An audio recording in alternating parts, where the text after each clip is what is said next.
What is going on there, citizens of the Reject Nation? Greg and John are back at the theaters right now, where we just saw right over there Oppenheimer from Christopher Nolan on IMAX 70mm, and we got good seats the way Nolan intended for it to be seen in its most awesome purity. This is a 3-hour epic harrowing drama, but we are going to do our best to keep this review in like 10 minutes right now.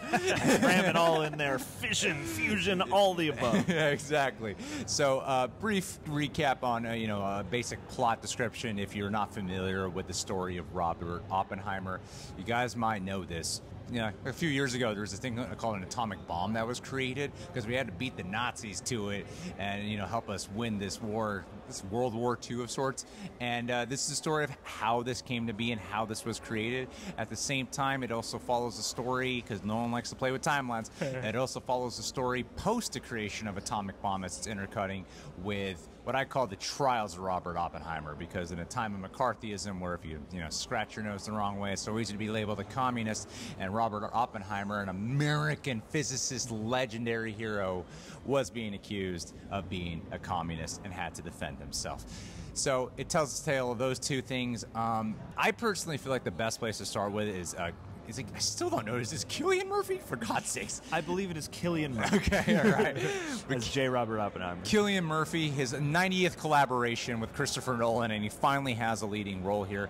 And I think more than just saying, like, hey, he did a great job with this performance, I feel like this whole movie is sort of directed and edited, like composed in every fashion based around the character of Robert Oppenheimer and everything he is feeling internally. So to start off with, I would say Cillian Murphy, his performance is nothing short of phenomenal. I feel like he's easily got a contender race to become Best Actor winner come this year's Oscars, because he does bring every quality that you might have ever heard of Robert Oppenheimer, and even more so. He brings that enigmatic quality, he brings that reclusive yet charismatic quality, this fascination quality, at the same time this anxious anxiety, fantasy-filled mind. I adored every second he was on screen, and most of this movie is him on screen. John, what did you think of Cillian Murphy? No, he's phenomenal in this movie, and it is, a film that has the burden of being both a biopic, but also just a depiction of a historical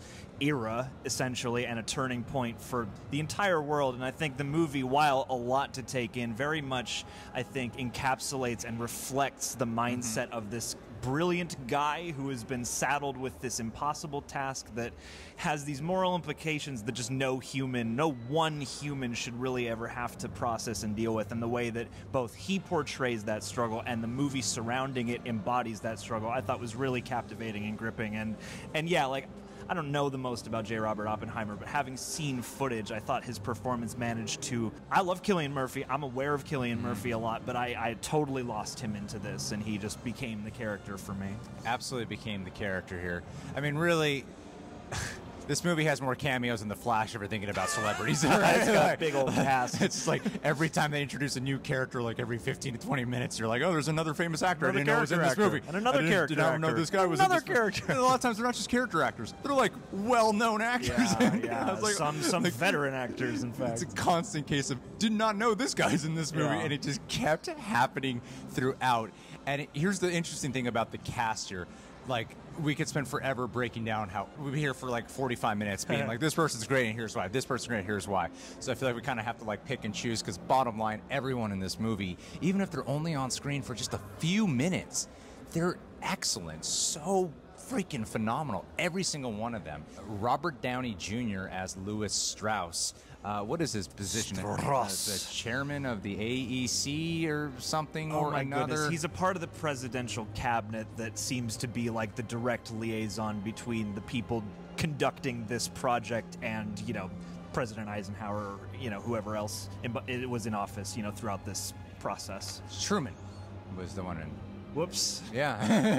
There you go. See, and this is a movie that for me, for a person who's like, man, I remember learning the broad strokes of this growing up. I want to now dive in and learn actually the finer points, because it's a movie that does kind of inspire you to get the real history under your skin. Yeah, I felt like Robert Downey Jr. I mean, many people will probably go, "Hey, Iron Man," you know, like here he gets completely lost in this role where all I saw was this character who you could believe as. I mean, I really didn't know much about the Louis Strauss person, the real life figure of this guy, so I don't really want to ruin too much of it, but there is this brilliant sort of ruthlessness to this character. Duplicitousness, as Coy would like to say. It is the word. Yeah, because you spend so much time wondering what his true motivation is, what his true nature is. And for all of Robert Downey Jr.'s fears about not being able to act after doing so much Marvel, it was a joy to see him truly embody a role and really throw down on something meaty that really, you know, engages all of his chops and then some. I loved Matt Damon as the general, who's the one who selects Robert Oppenheimer to be the head of the Manhattan Project.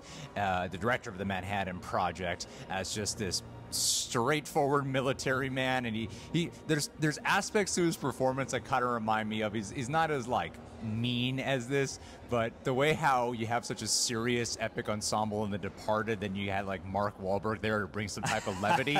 I sort of felt like that's kind of what Matt Damon brought here. He's the most everyman while still being stern and still being in a great position of power, certainly. And then while having someone like Robert Oppenheimer, who's very in his own head, very reflective, ruminates quite a lot, and then to have someone like Matt Damon's character, who's just a straight shooter all the time, and just cuts through the bullshit at every single moment given. I loved watching them play off each other.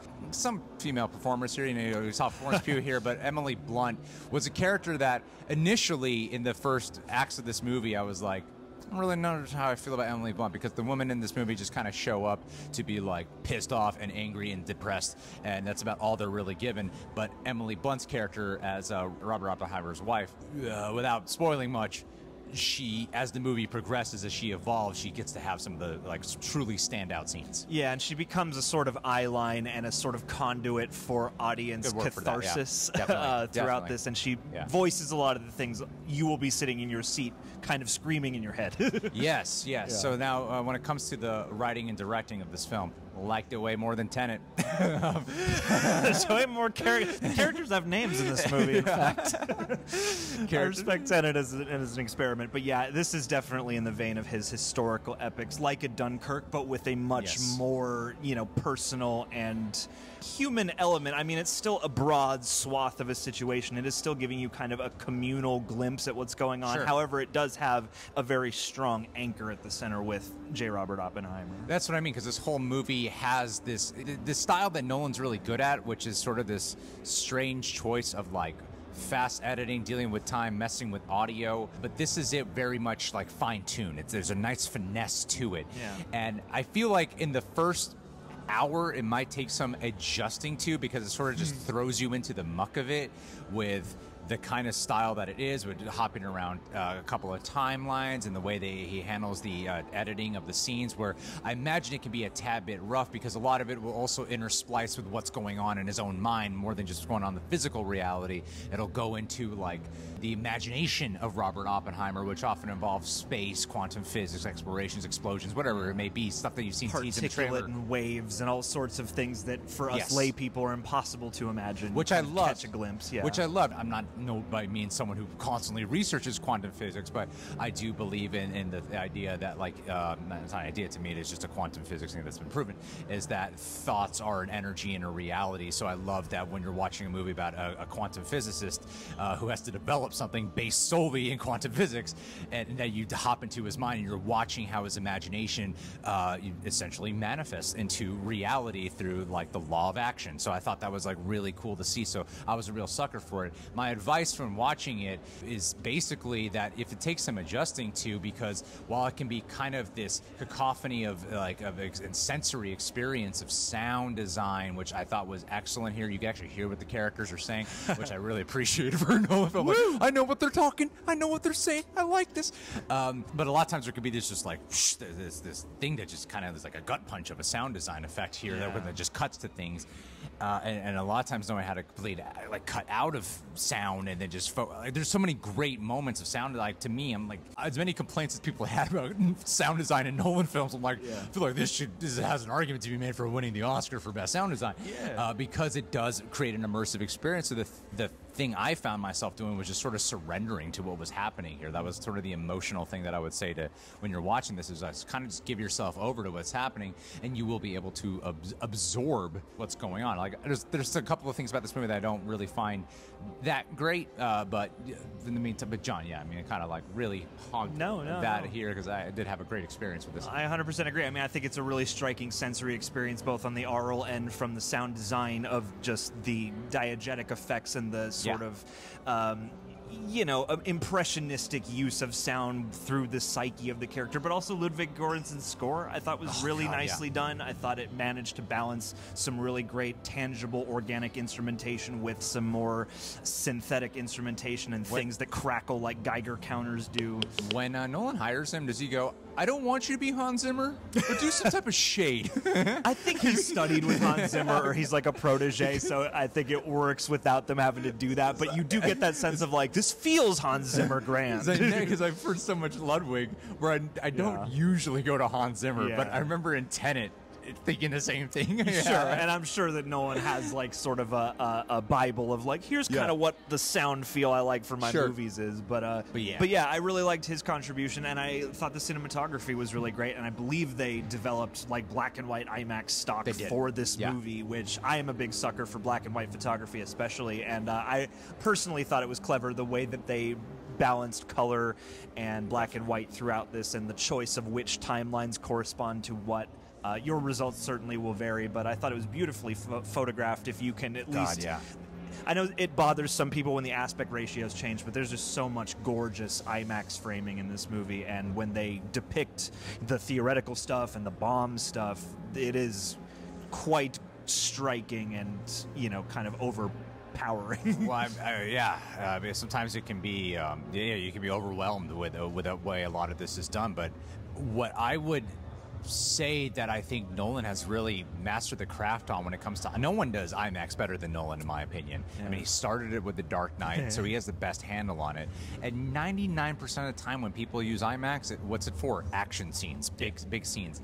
And what I found interesting was he's the one who really knows how to lean into the emotion of when to use an IMAX shot, whether it be a transition. There's plenty of scenes where it's not action. It's just dialogue. It's people contemplating and listening and weighing facts. A lot of them, and it's like it's perfectly calculated to me, at least. No, I know it can be distracting for some people. Like I heard a couple of little things people were saying after we were done watching the movie, but I think it's like really well calculated on every front, because I think a lot of times he wants to kind of disrupt you, Yeah, and I think too he wants to take you for a sensory journey a lot of the time, and the way that the image just envelops you, combined with the cacophony and the mad race, especially in this movie, to this catastrophic finish line. I think it does that job of enveloping you. It's almost overwhelming, but to me, and I think you said too, when you just let it wash over you and when you vibe with it, I think you'll catch all that you need. It'll certainly give you more on multiple viewings, but as a first experience, I think all the elements of movie magic came together to create something quite striking and transportive. I mean, most of it seems like it's really studied with as much veracity as possible, as I would say, in its text. And my wife introduced me to the story of Robert Oppenheimer, and I remember being like fascinated by, I still don't remember, the Destroyer of Worlds quote, whatever that is. Oh yeah, now I'm become death to the Destroyer of Worlds. Yeah, I remember like learning about it, and then hearing that, I was like, oh, what? This guy was so disturbed by what he had created. And what you're watching here in this movie that I thought was incredibly great to capture on camera is you are seeing the story of a man who had no ill intent whatsoever. This is he is someone who should be well regarded, should be revered. And I believe the word would be like posthumous, where you're like regarded well later on in life. Yeah, it's like you're given sort of a reassessment posthumously to sort of posthumously. That's the word, to sort of reevaluate your place in history and hey, maybe we were a little bit too gung ho with a lot of this communism stuff and trying to tear you down in the face of this. Yeah, because you see a guy who was just passionate about science and really had great intentions the whole time, but then you are watching how this did traumatically affect him. You are seeing the repercussions and the psychological turmoil it went through, and also the realization of the consequences, and how being so purpose-driven can cause you to make some choices that blindside you.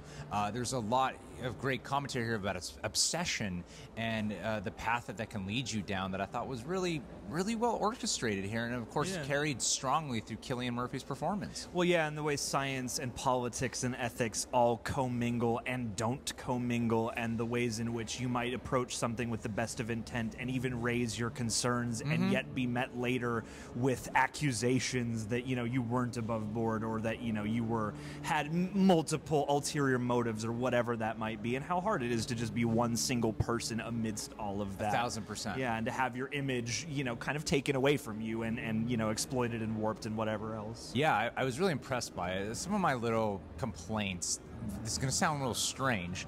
At first, when I heard this was R-rated, I assumed it would be because of violence. Not really. No. The fact it's very minimal here, to the point where like that could totally be in a PG-13 movie, because a lot of it is more expressionate. It's the parts that are R-rated, it's like with the language, and then you'll see that's R-rated for the sexuality and nudity. And I'm not someone who's bothered by that. Obviously not. I thought the handling is I don't think in the entire time this channel has existed I've ever said a sentence like this. I didn't really care for the way a lot of the sexuality is handled in this movie. I thought there were some really odd choices that led to the crowd kind of laughing at moments, which I was laughing with them on.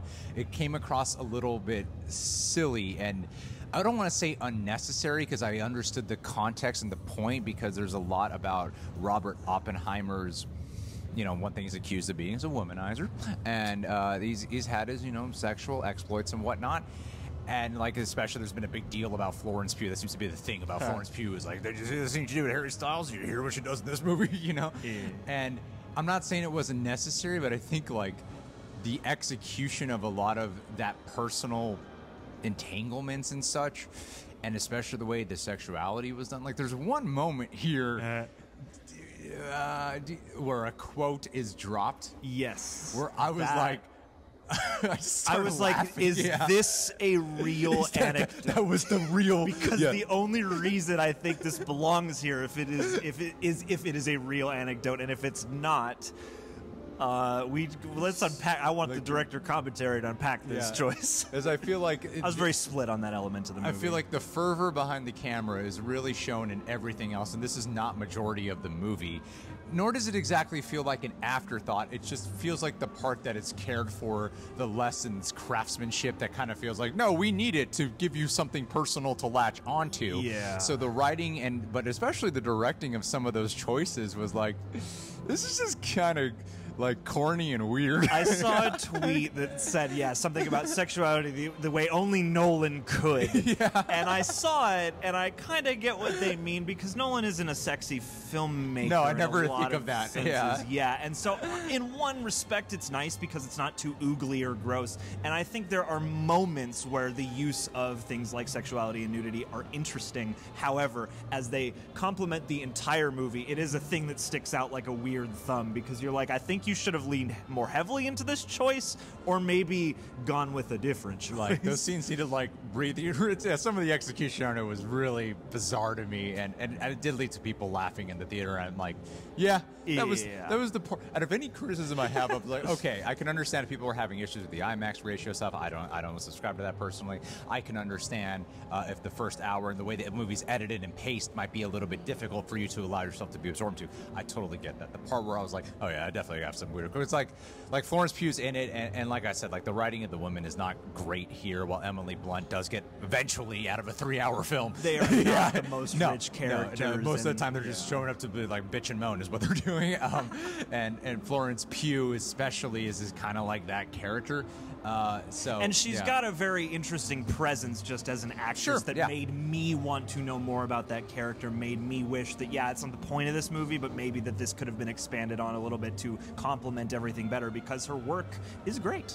So yeah, guys, but in the end, I mean, on a first-time going experience, I think this is like why cinema exists. Truly, like, This truly is a cinematic going experience, and I think it's a beautiful film and a harrowing one at that. And I think I kind of avoided that word for most of this review. I was trying to find a different word, but it is a very harrowing film. Yeah, no, it's a lot. It's a cataclysm, and it's all these things colliding, and it left me with a lot to chew on, with a lot of complicated thoughts and feelings, and I would like to see it again just to glean more out of it. Yeah, and I think Nolan is a better director than he is a writer, but the thing is, he just knows how to cast so well to the point that that's the thing is a lot of times in many other films you might see like a big actor show up for a little bit, like they're freaking wasted. And I'd say like maybe there's a couple here, like Jack Quaid, for example, where I'm like, I don't think it needed to be Jack Quaid. Could be anybody. It could be anybody. And maybe have more scenes that were cut. But most of the actors who just show up for like a scene or two, I'm like, leave an impact. Way to utilize. Yeah, absolutely. And well chosen. Most of the time, you don't say that shit. Bottom line. But for me, I guess I would say like a 9 out of 10 for me right now. I'm like a 9.5 out of 10, honestly. Like I thought this was pretty incredible. Yeah, it's definitely one of my favorite movies of the year.